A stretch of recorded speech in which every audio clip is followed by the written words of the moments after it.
I'm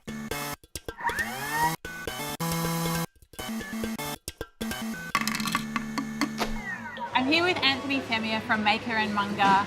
He is the cheese guy. He knows everything there is to know about cheese. And so while we're here, I just wanted you to talk us through the process of putting together a cheese board. Yeah. How do we go about it? Oh, there's so many cheeses out there, and it's all about picking that weight of flavour that matches. So what I've put together today is a sort of spring breakfast board, believe it or not. Whoa. You can have it for brunch, lunch, and pre-dinner.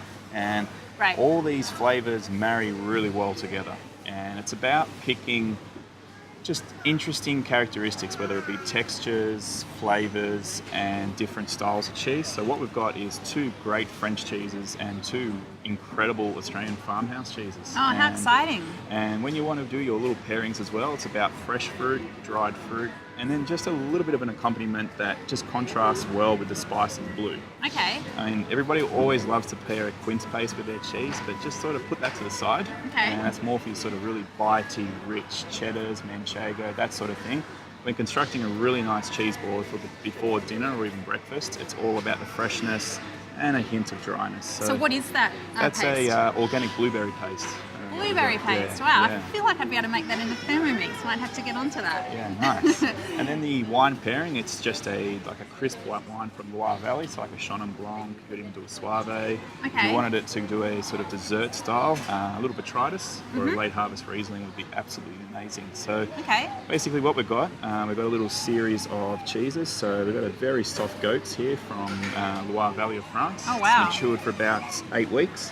As you can see, it's just got this little gentle rind, what we call geotrichum, and that only really matures the outside of the cheese. So it leaves the curd intact, and that there is just this beautiful sort of sweet lactic flavour. You can grab one of those little pieces I would there. love to. You don't have to tell me twice. Yeah. So what's this one called? A little crottin de chèvre. So crottin meaning little tiny round. Little It's crisp. delicious. It's got a kind of depth to it, but it's not overpowering. No, and it's all the That's front of the palate. So very creamy. perfect. And this little one here is what we call a Robbiola style. So 1 week old cow's milk. It's got a very light white mould on Yep. there. It hasn't had time to mature, so it's all about his beautiful milk. I'm excited to try it. It looks very young. It's very tantalising. Yeah. It's very unctuous. This cheese is only made to be eaten within the first 2 weeks of age. Oh wow, amazing. Thank you. That's okay. So as you can see, it just sort of coats the mouth very lightly. It is so milky. It's like milk that's just learned how to be cheese. Exactly. Yeah. Exactly It's right. beautiful. And the next one there is the little Pyrenees cheese called Tom de Chevry. So Tom is a classification of semi-hard cheeses, predominantly around that sort of midi-Pyrenees, close to the Basque region. Okay. This one here is pure goat's milk, and it's matured for up to 6 months. Okay. There, and so basically the rind is nice and healthy. It grows a whole different sort of range of molds, very similar to white mold. Okay. And that keeps some moisture in the cheese, so it's all about that sweet lactic flavour once again. All right. When you age a cheese to this, they also draw water content out of the curd. So what we then get is a concentration of the sweetness and lactic nature of the cheese. So it's going to start a little bit slow, but then you get almost like a caramel-like effect. And we will Wow. pair it with just a little bit of that little blueberry Okay. there. How exciting.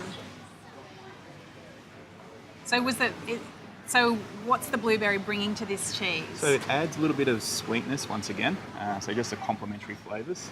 But also reminds you of having a breakfast of goat's curd, blueberry, a little brioche. That real continental breakfast. Yeah. All right, so our last cheese is, I reckon, Australia's best blue cheese. Okay. And this is a buffalo milk from Gippsland. So Barry there at Berries Creek, he's making traditional sort of cow's milk blue cheeses, and what he's decided to do is pick a farmer that's close to him and use his buffalo milk, so 100% nice. buffalo. And what Barry does is he grows a natural rind on the cheese, so it matures not only the blue vein but also the milk of the cheese. So you're getting the flavour of the buffalo's milk and the blue vein. Okay. And blue vein cheeses are the only cheeses that continue to mature once cut. Everything else needs to be consumed within at least 2 weeks of being opened. Okay. We'll say dry out. These little guys here, the oxidization effects helps develop the blue mold further and further. Wow. And I'll join you on this one. Oh, please do. There we go. Thank you.